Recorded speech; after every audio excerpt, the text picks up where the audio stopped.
Yes, people, what's going on? Good morning, good morning, good morning. How are you feeling? Big up to each and every single one of you. Welcome back to United View. Welcome to the morning view. And we've got a lot to talk about because it's decision time. Decision time for Manchester United. Do they press the green button? Do they give a green light to Joshua Zirkzee to move to Roma? There is an official bid on the table. We're going to talk about that. I also need to talk about the possibility of Ruben Neves coming in as well. He hasn't signed a new deal at Al Hilal. We're going to talk about that. I also want to talk about some of the quotes Aiden Heaven has been saying about the manager because he's been playing really well. And Starboy Ahmad.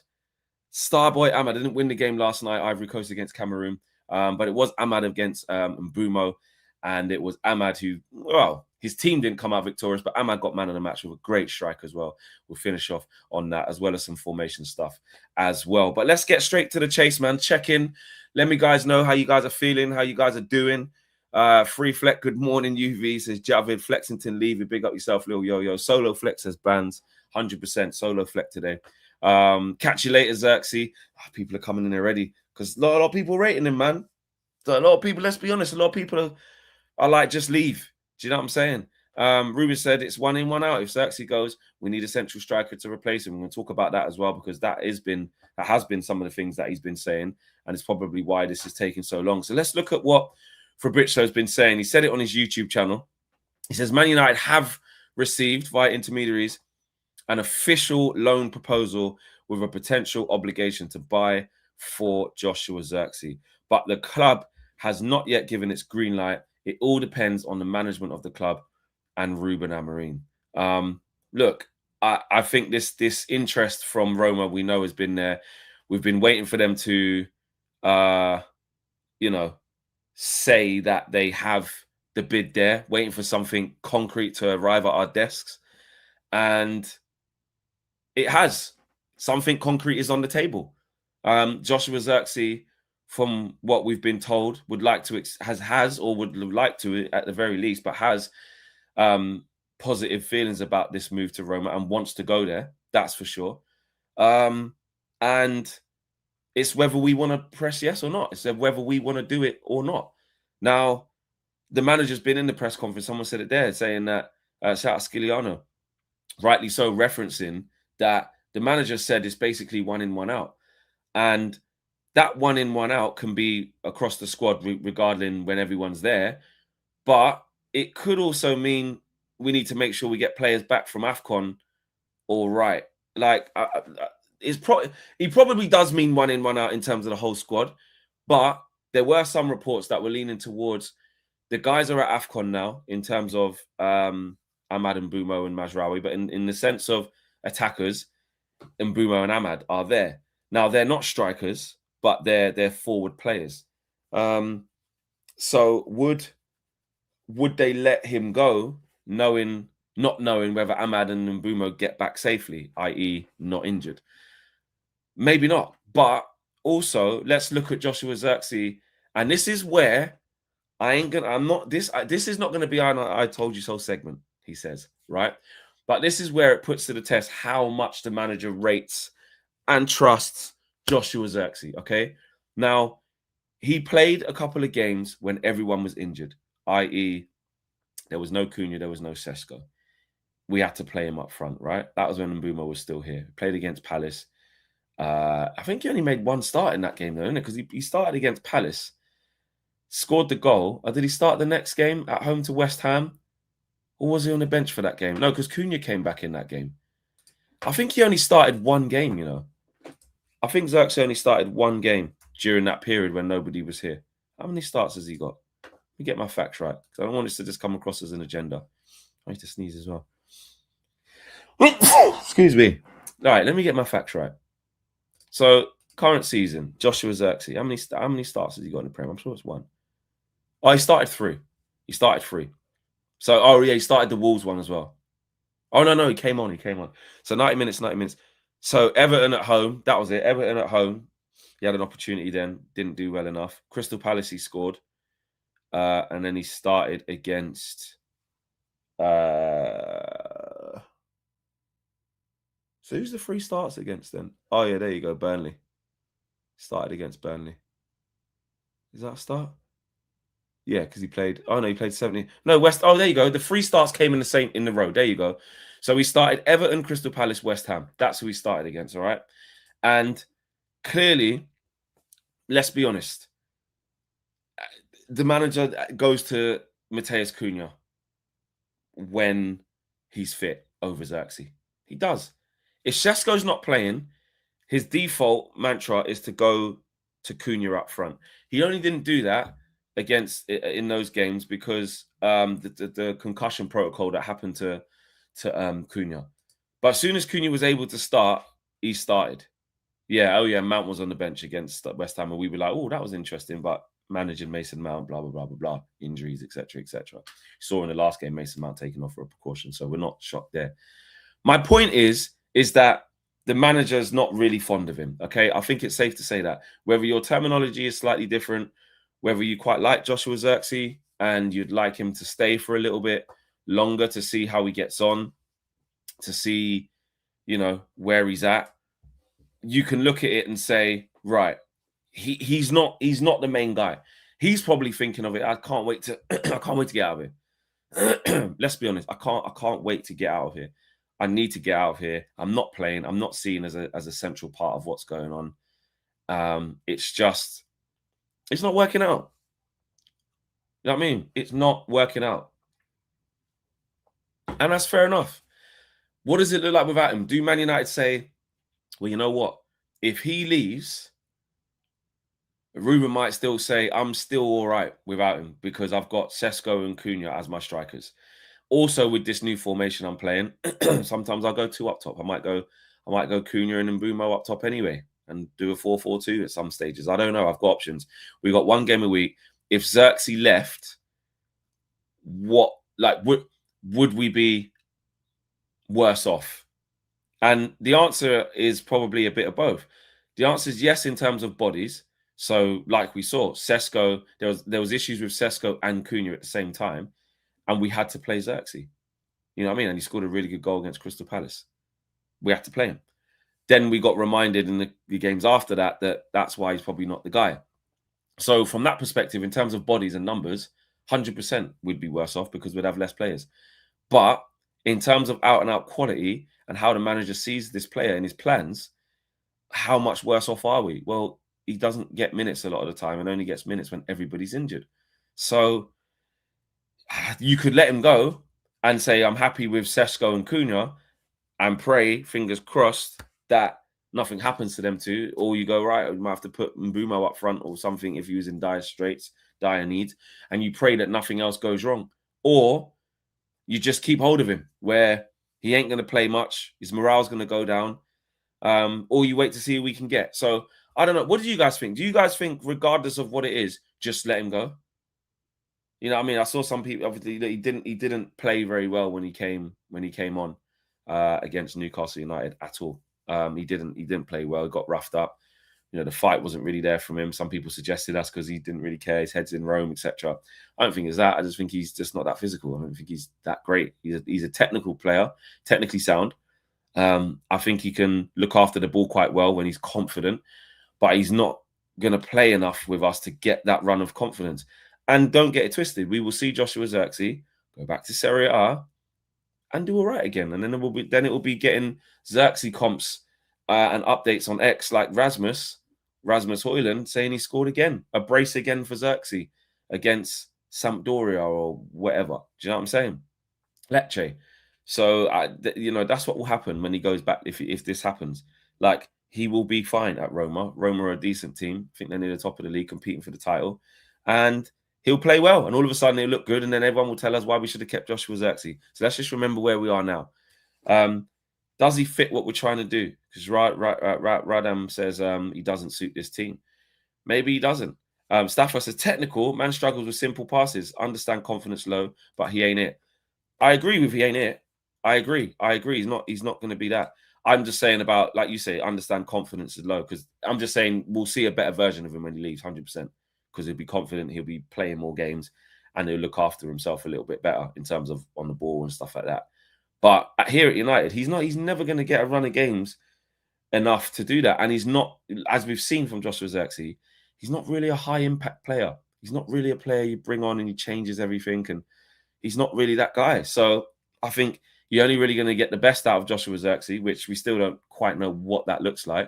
But you're only really going to get anywhere close to resembling that if you start him, if he's the main guy. Do you know what I'm saying? We should have went for Ollie Watkins. Let's be honest.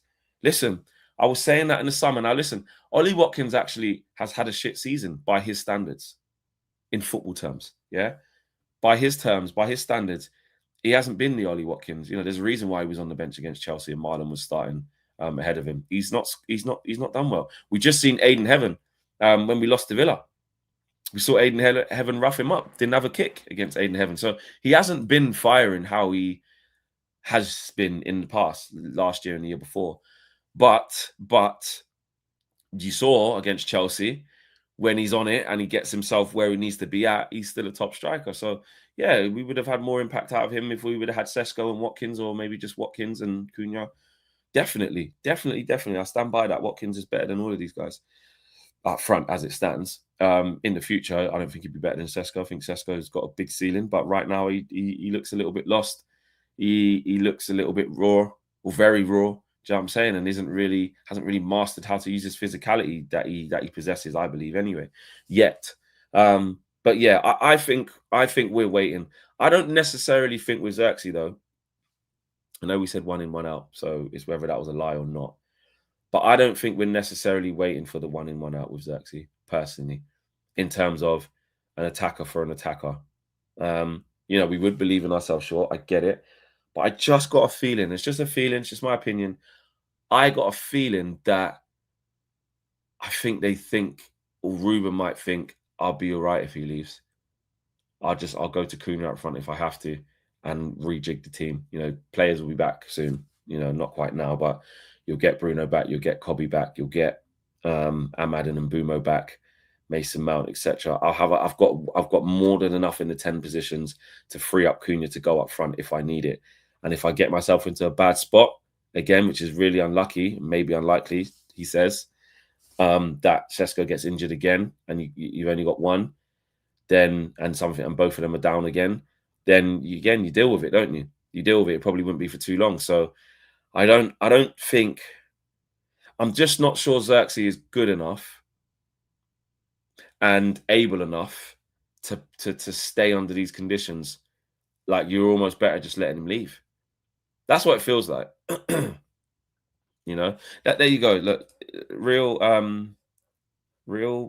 Saki. Oh, I can't even say that. I'm just gonna say real. Big up to you. So Zirkzee has 8 goals and 3 assists in 61 games for United. I don't think we should really worry about him leaving. He doesn't suit the Premier League. I wish him all the best wherever he goes. I think that I would agree with that. That's where I'm at. That sums it up perfectly. You know. Now, don't get me wrong. Context is key. How many of them 61 games did he start? I get that, but overall, we've seen Zirkzee with our eyes. We know.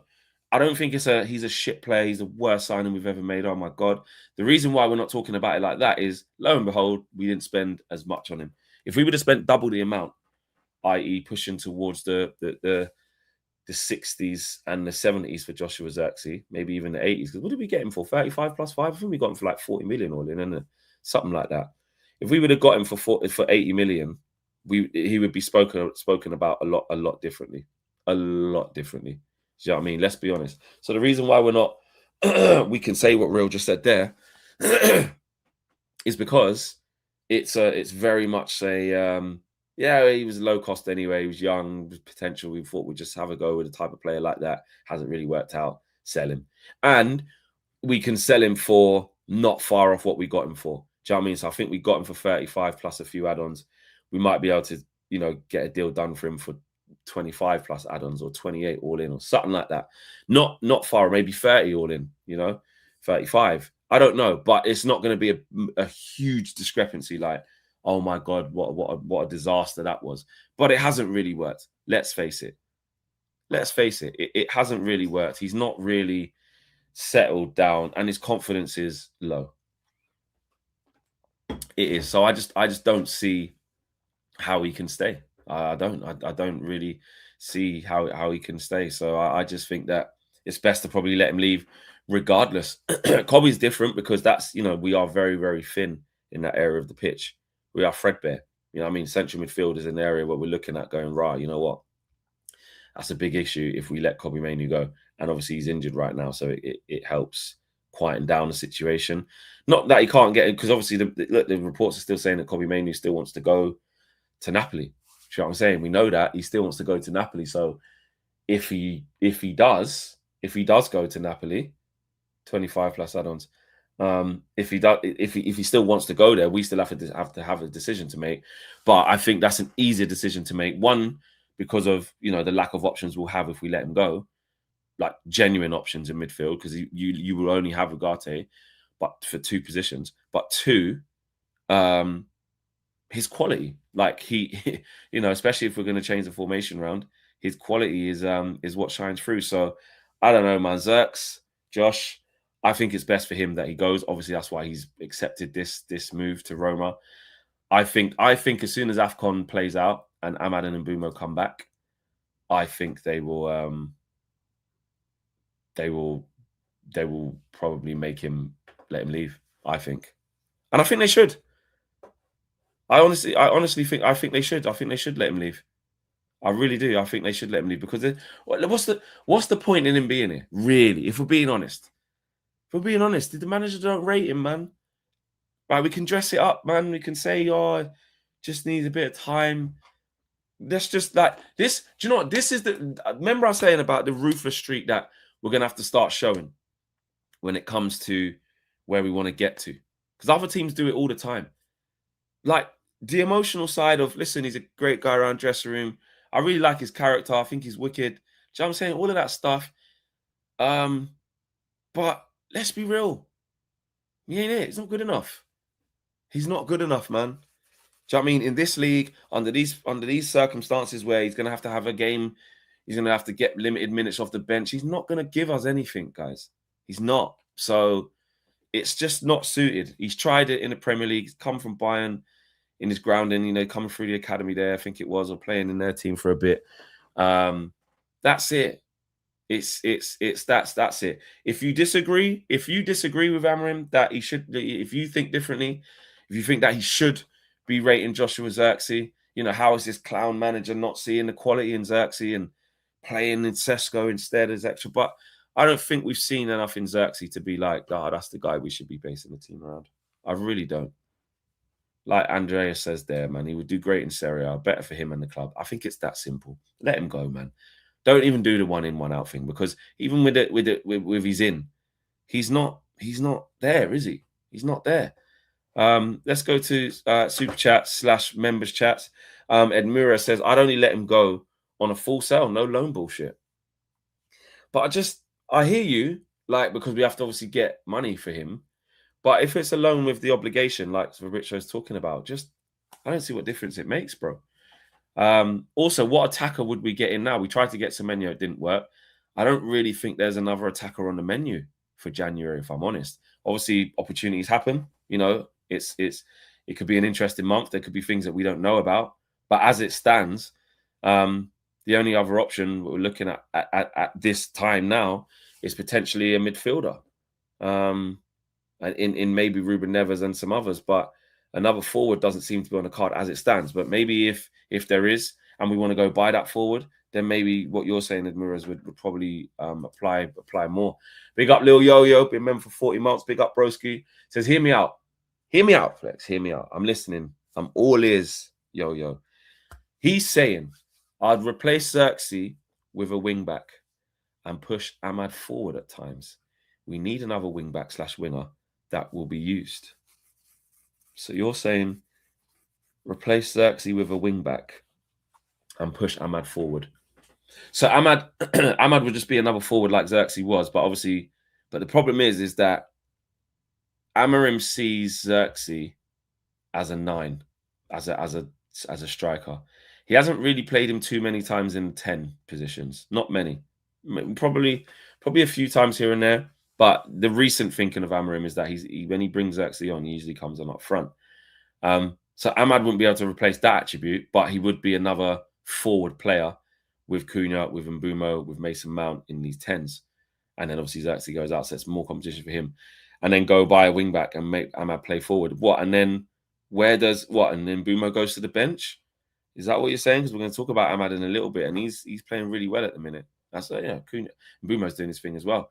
If you say Cunha is back up to Sesko, then he would be the backup 9. What? Ahmad would be the backup 9. Ahmad would be the backup 9. Is that what you're saying, Yo-Yo? Yes, but he plays Cunha in that false 9 role. When that's the case, Zirkzee was never favoured at J. Yeah, exactly, I agree with that. Nah, Cunha. Wait, Yo-Yo, you're confusing me. Put it all in one. Put what you're saying in one thing. Because obviously the delay in the chat, I'm getting confused with what you're suggesting. I get this bit when you're saying you'd replace Zirkzee with a wing back. So you let Zirkzee go, but the player that you get in, obviously we tried to get Semenyo, but even not as a wing back, but we tried to get him, or go and get a wing back instead and push Ahmad forward at times. So what do you mean then? Cunha would be the backup 9. Yeah, that's what I'm saying. That's why I'm saying let Zirkzee go anyway, because Cunha is the backup 9. He already is. As soon as Sesko's mash up, he always puts him in the 9. Nah, Cunha is a 10 for me. Yeah, well, you get that. How many times did we say Cunha go through the middle? Was like, he needs a bit of consistency. We need him in the 10. You do get the best. Right. Lil Yo-Yo saying this. So Sesko and Cunha would be the 9. Agreed. Play Ahmad to cover the 10s and wing back, and have another wing back to cover Ahmad's / lack of options we have at wing back. Okay, I'm with you. So it's like a what's the word I'm looking for? It's like a conveyor belt, like of options, like a knock-on effect. That's the one I'm looking for. That's the term.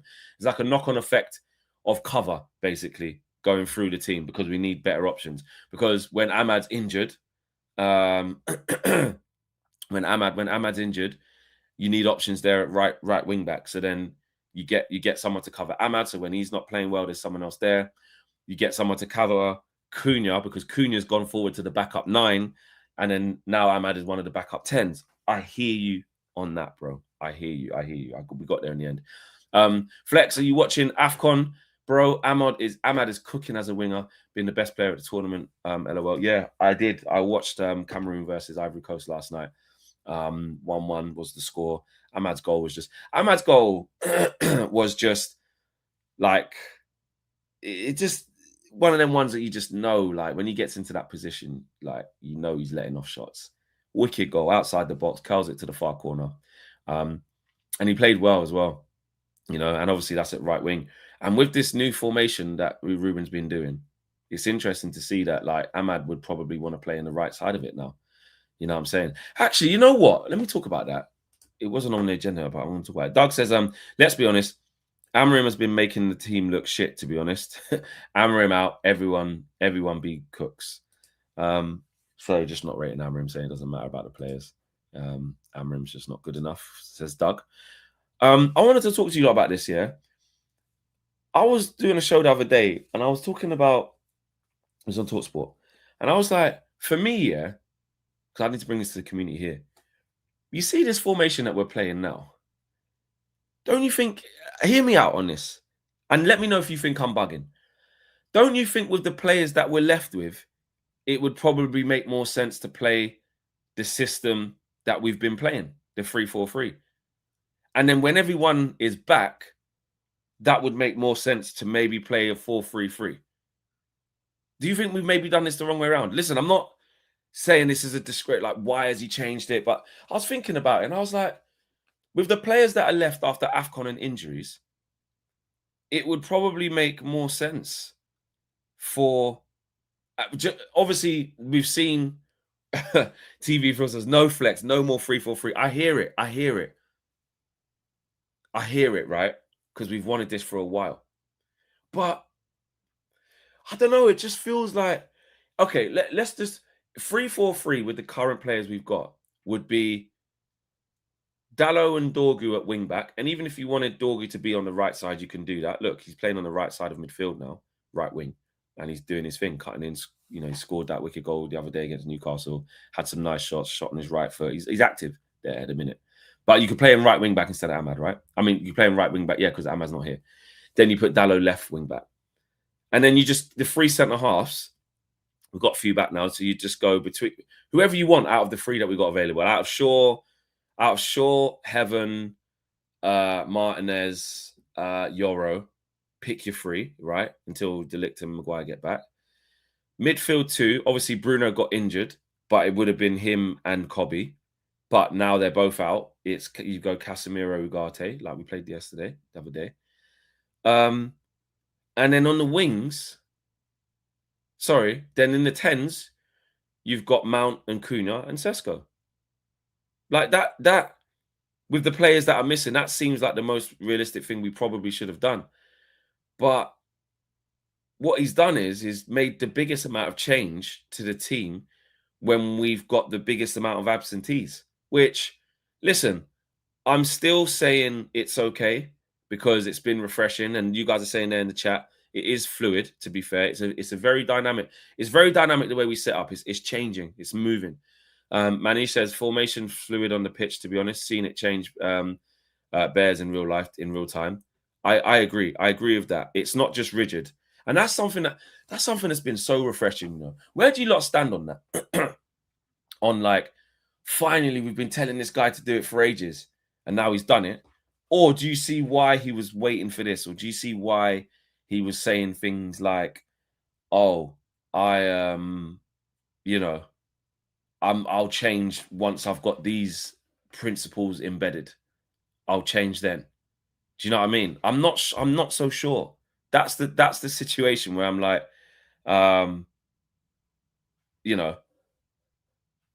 the one. Not the one. Do you know what I'm saying? Not the one. So I don't know. I think as long as we're winning or we're doing all right, it's like what Owen says, kind of none of it matters. None of it matters. I think I do think he's going to revert back though. I do think that. Because what are you saying? What do you not think about that? Do you think he'll revert back? Do you think he'll revert back? Because I do. If he doesn't, where are these men going to play then? Someone's going to have to sit. Someone who's in form is going to have to sit. Andy Mitten also said he compromised with the guys in charge. I don't think he's reverting, man. Yeah, because there was Andy Mitten did put that in his article about, or I don't know if he said it and it was quotes or he wrote it in his article, but I did see that from one of the aggregators a few days ago that Ruben's not the only voice. Basically, there are powers that be upstairs, and I'm paraphrasing, sort of suggesting that it's not just him. But Silent Avenger, the fact that we wanted Semenyo tells me he wanted to continue being flexible. Yeah, because it's interesting to hear that, we weren't even presenting Semenyo with this whole you're going to be ring back thing. We wanted him as a forward. Do you know what I mean? Another forward option, which, don't get me wrong, would have been top, but he wouldn't have started every game. Or Cunha, someone's not going to start every game. And maybe that's fine. No one needs to start every single game. But if we continue playing this system now, this 4-2-3-1, or this 4-3-3, or this 4-4-2, whichever one, whatever you want to call it, and Abad and Bumo get back, someone's sitting, bro. You know what I mean? Would you then go, Dorgu, you start playing right back and you can get forward like that? Dorgu starts playing right back, Ahmad starts playing right wing. Wouldn't be surprised. Wouldn't be surprised at all. Where was Dalot playing again? Dalot was playing left back, innit? No, Luke Shaw was playing left back. Oh, yeah, Dalot was playing right back and Dorgu was playing right wing the other day. And Cunha was on the left mount in the 10. So, it's very difficult for us to nail it down.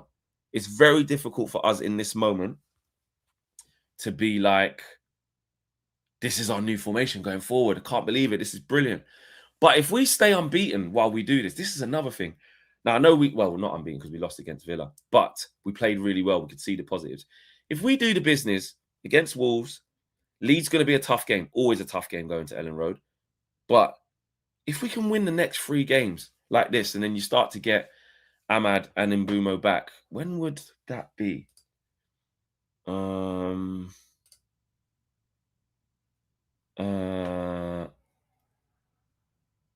would that be?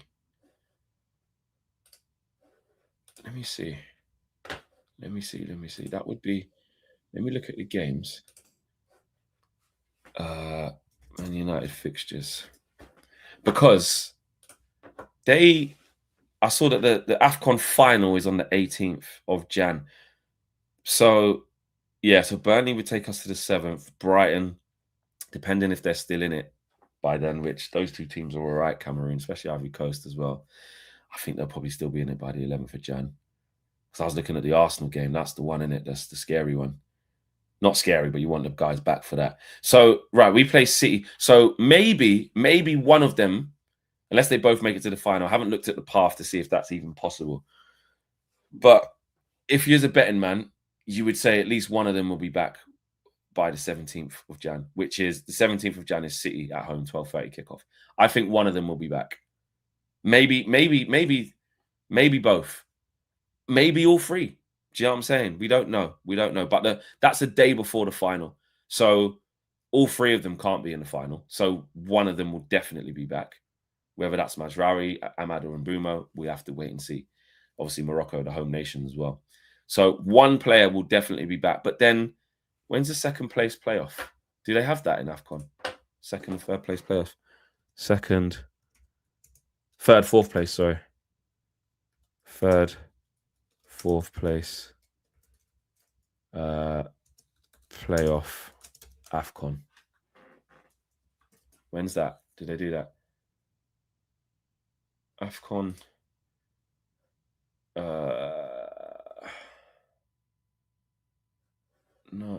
Third, fourth place AFCON 2025. Someone let me know. Oh, I can't find it. Let me know in the chat. Did they do that? Oh, right.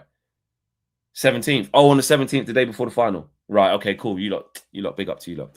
All right, cool. So 17th is the third, fourth place. So actually, even if they're not in the, basically, cut long story short, we don't know. But everyone will be back.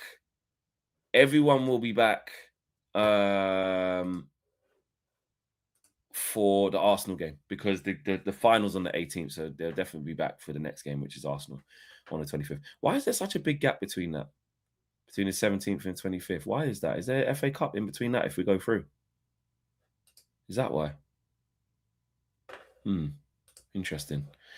So we shall see. We shall see, my people. We shall see. I don't know if you lot are being disgraces in the chat or if you're doing the Lord's work. Let me check. No, you're being disgraces. 104 likes. 104 likes. Beg you lot, smash a like on the video if you haven't done so already. Drop a like, man. Let's get to 200, man. There's nearly 700 of you watching, which is dope.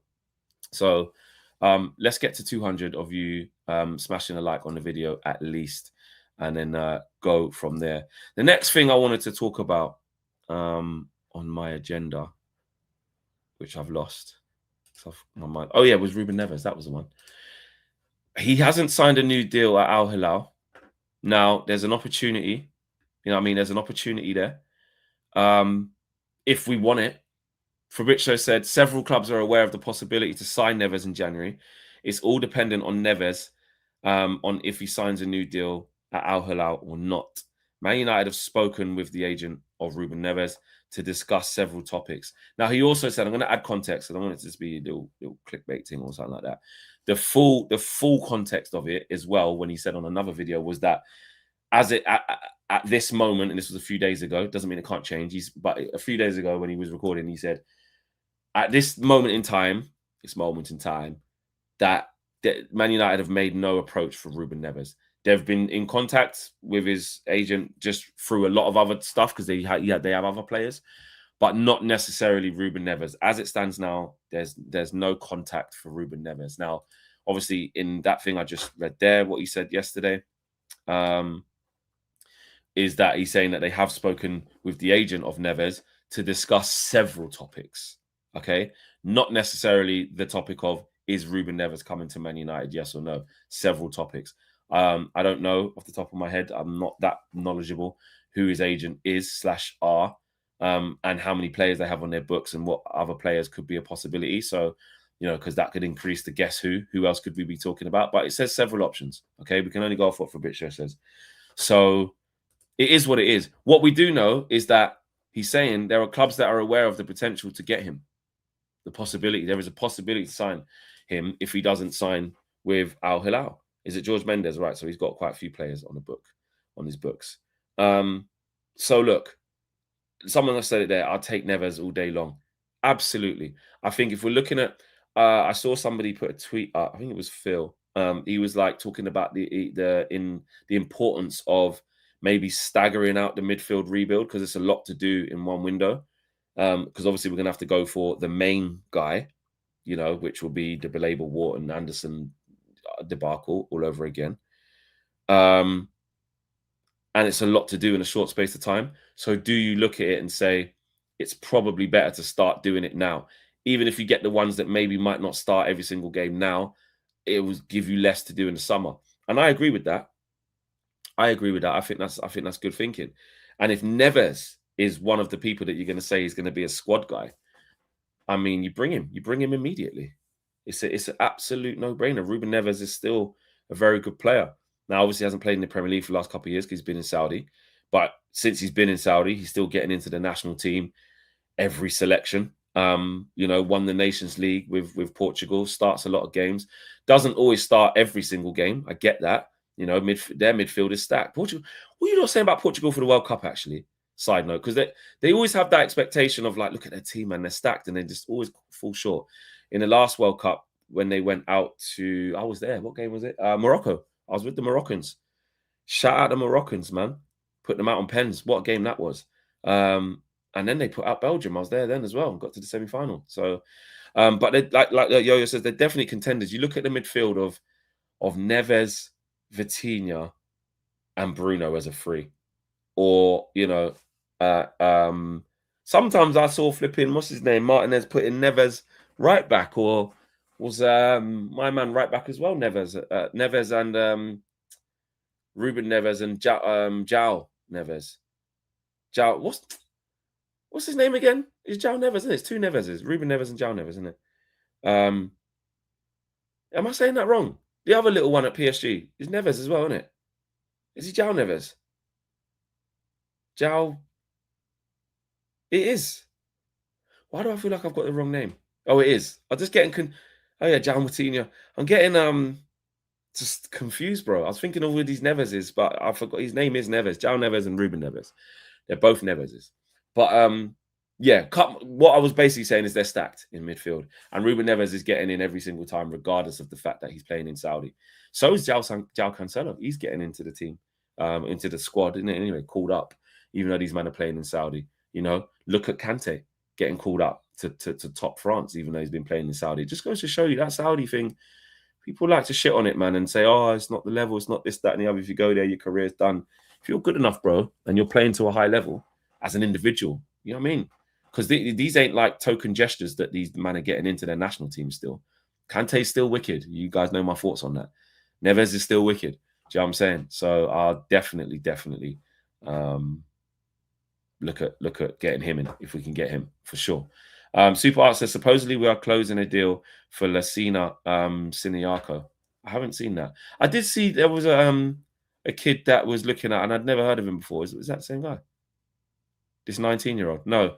I saw the Athletic say Man United showing interest in 19-year-old midfielder Keys Smith from AZ Alkmaar. They don't intend to let him leave in January and are seeking around 60 million euros for a summer sale. Real Madrid, Barcelona, Newcastle, and Dortmund are also interested.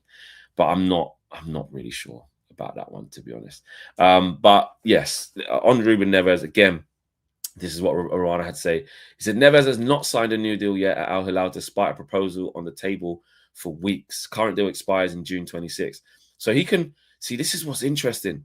So he's actually, it's interesting that we just read that bit there. He's got a deal on the table because he's going to be free in the summer. He's going to be free in the summer. So that means you can get him for a cut price now because they'll want to sell him. Current deal expires in June 26, and several European top clubs have started approaches over a potential move in January, seen as a potential big opportunity in midfield, which obviously he is. And you could get him for, I'm not going to say peanuts, but when you're looking at he's got 6 months left, then there's a new deal and he's not signing it. Al Hilal, although there's a lot of money in Saudi football, business is business, still want to get something for him. Don't just want to throw money down the drain. So I think that, you know, we could get him for 15, 20 million. It's a no-brainer, bro. Just about spend 65 million on Semenyo. So definitely, I think we need to do what we can to try and get Ruben Neves. Also, you know, if you don't get him, you can potentially try to get him for free in the summer, which will be a really big bargain. But the competition to get him will be sky high on a free, just like the competition seems to be quite high trying to get him now. You know what I mean? So, yeah, I think let's see how that goes. Let's see how it goes, and go from there. But let's try and bring him. Let's try and bring him. Bring, 100%. Aiden Heaven had some quotes that I liked.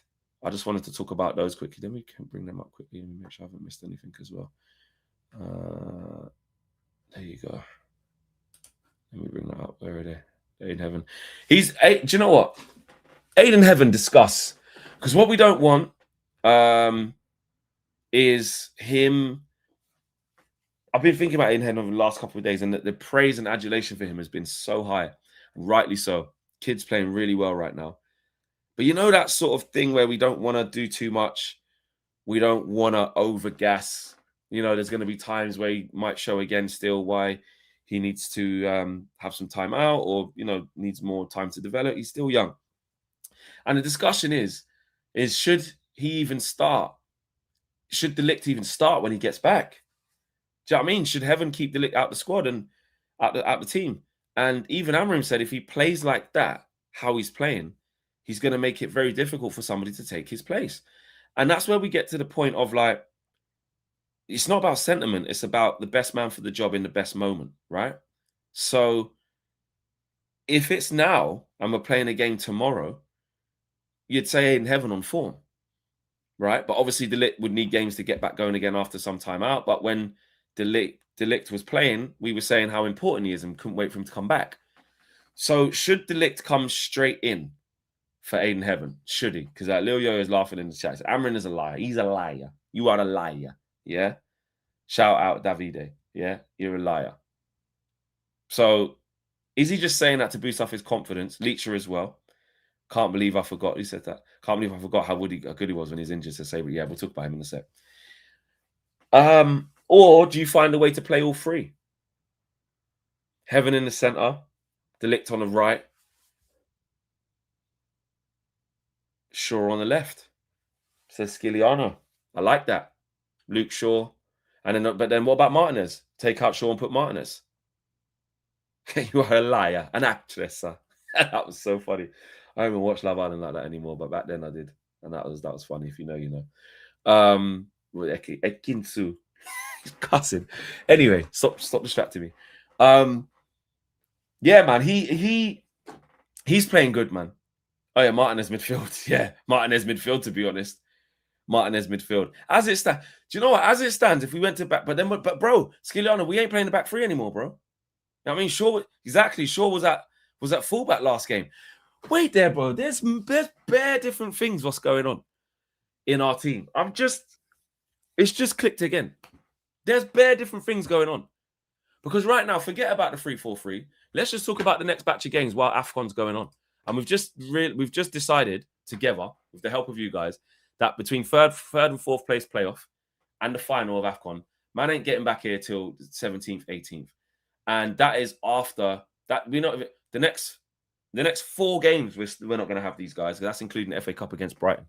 So there's another 4 games. So the next 4 games, we're going to play this formation. We ain't changing. We're not going to go to a 3-4-3 in the next 4 games. You know what I'm saying? Unless someone gets eliminated really early and don't make it out the groups as well, which I think Cameroon, Ivory Coast, and Mazraoui and Morocco all will. Right? So the next 4 games, we're going to be playing this system. So in this system that we're playing now, if De Ligt gets back, what do? He just have to sit. Because you're right. Luke Shaw's gone back to fullback. Whether he stays there or not and manages that load maybe with Dallo because you want to keep Shaw, you want to protect him. But Martinez, you've got to in the next. Let's just do the next game, okay?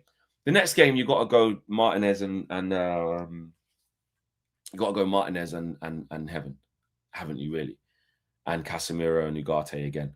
He's not going to put. I don't think he's going to put Martinez into midfield again until someone else gets back in centre back because he doesn't trust Yoro right now. And Luke Shaw in this system is needed as a fullback. So that says to me that until players get back from injury, at least, Martinez is staying where he is. And even when players do get back, because Kobbie's going to be back, Bruno's going to be back, so you don't need Martinez in midfield, and he'd be a centre back that he is, a left centre back, and you just play him in Heaven. So I think going forward for the next 4 games, we'll play the back 4. Martinez will be ever present at the left centre back, and he'll keep judging Heaven game by game with the form of the team, the performances of the team, and the performances of Heaven.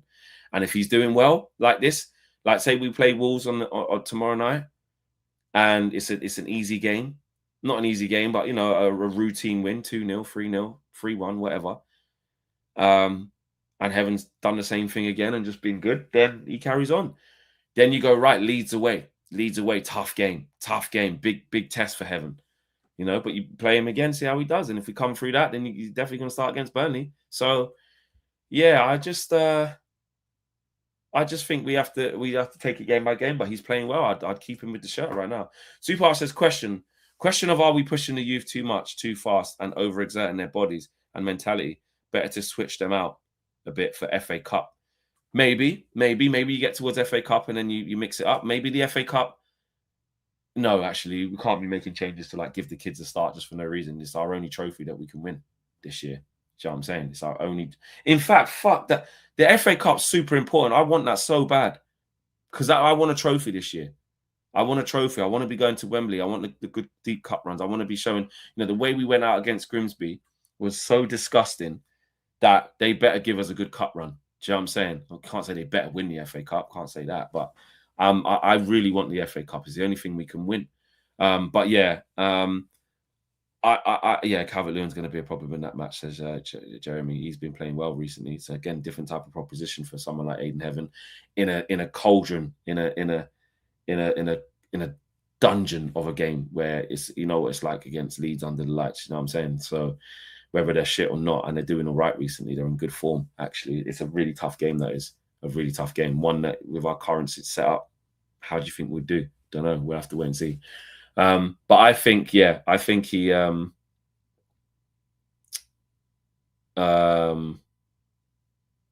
just carries on. He carries on. But here's some of the things he said. Here's some of the things he was saying, actually. He said, I think I fully grasped the opportunities that were given to me. 100%. Kept quiet. No posting. No... Oh, managers disrespecting me by not playing me. I'm not even getting a chance. So I'm going to go fucking post shit. Just shut up and work. That's what he's done. Shut up and work. I've grasped it up, and when you get your opportunities, take it. I just want to keep up this momentum next year. It motivates me to keep progressing and to know that I'm capable of playing matches like that. I was surprised by how quickly I got my chances when I arrived, but I was ready. So I hope to have more this year. And listen, if everybody was fit, because this is the thing with Aiden Heaven, if everybody was fit, he wouldn't have got these opportunities. We can be honest about that. De Ligt and Maguire were doing really well, actually. Let's be honest. De Ligt, we're saying, is low-key one of the top performing centre-backs in the league before he got injured. He's just going under the radar because it's at Man United and we're not near the top of the league and we're inconsistent and had some shit results. But we all sat here and rightly so said, you know what? De Ligt's having a good season, man. He's playing really well. He's a leader, bro. He's playing well. Harry Maguire, before his injury, whenever he was coming into the team, yes, he scored the winner against Liverpool infamously, but in general, he's been playing well. So, and then obviously Leach has been out for ages and now he's back. So there's 3 guys that are automatically ahead of Aiden Heaven immediately, right? And he knows that. It was the same last year. Chido and that only got minutes because everyone was injured and we had like 50 games. We was in every competition,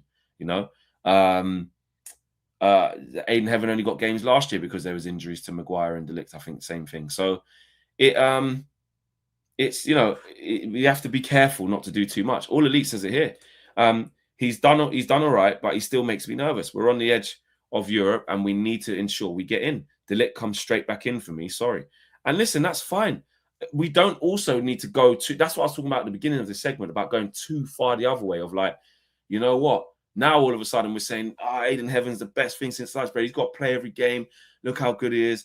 He's still got a way to go. There's still some times where he steps out with the ball because we're seeing all them clips of him dribbling through players when he was young and playing midfield and stepping out of defense. Great. Still needs to pick the right pass. That's fine. But he deserves the praise of how he's playing. But I think both sides of the coin can be right. Doesn't mean you have to heap the pressure on him. It means he has to play every single game, and he needs to be responsible for firing or keeping clean sheets to get Man United into the top 4, top 5. But he deserves his flowers, though, because let's be honest, we bought Lenny Yoro for £50 million, and these are uncomfortable conversations. This is how it's just about confidence. I'm not saying this means that Yoro's a dud or anything like that, because I don't agree with any of that crap. But the guy we bought, the kid we bought for £50 million, is currently not as confident and is not as ready as the kid we bought for £1.5 million that was probably just going to be on the bench every time or playing the under-23s and playing a couple of years. Football's a funny old game. Do you know what I'm saying? How he's training and how he's convincing Ruben to play him at this moment.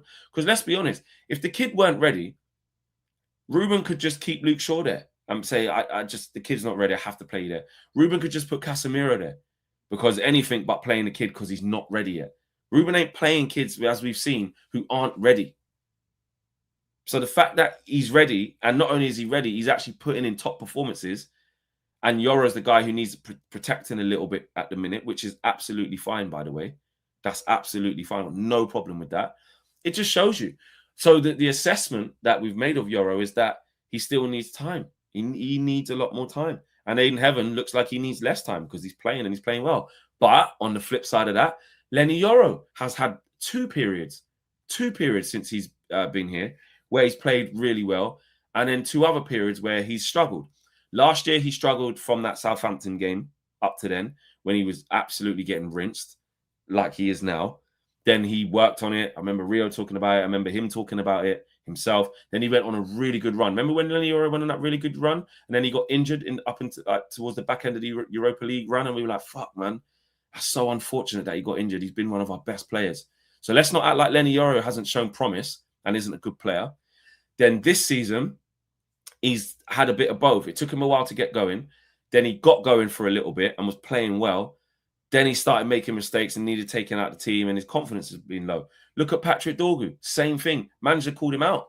Not in a cussing way, but just giving an accurate depiction of what's going on with him. And what was going on with him was that you can feel it. You can really feel with Patrick, he's second guessing. Then when he is with the national team in Denmark, maybe not so much. He's guessing. You can see it with him, bro. And now his confidence is high. He's playing well again.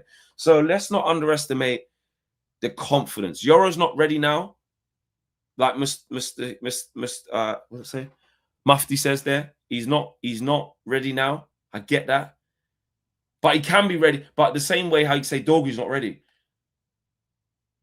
But he also could be ready in a little while whilst, getting confident. Do you know what I mean? Depiction. Is that a wrong word? Steffi, let me know. Where's Owen when you need him? Because to depict something is to break it down, no? Depiction, isn't it the process of breaking something down? Have I just completely got that wrong? Is that not a word? Is depiction not a word?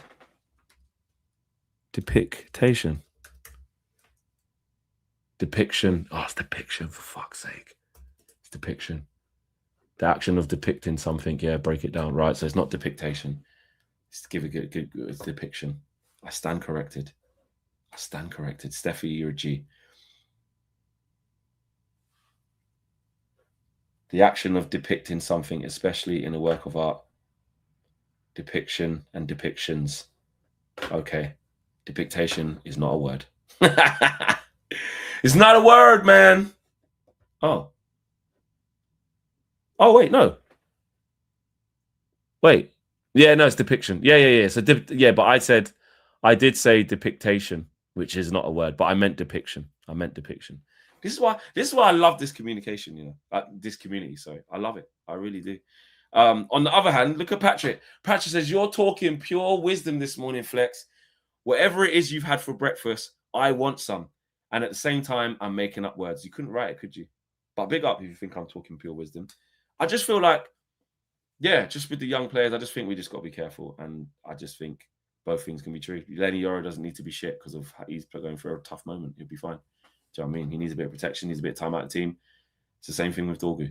you know what I mean? And now he's playing all right. So let's see. All right, people, big up, man. Have a good day. And also when someone said, what have you used? What was I going to say? What we've had for breakfast. I haven't had any breakfast. I have breakfast right now. So big up to each and every single one of you, man. Enjoy your day. And I will shout you guys as soon as possible. Hopefully we get some news and some plays. We're out of here, man. Enjoy your morning. Enjoy your day. Smash the like on the video. We go. Peace.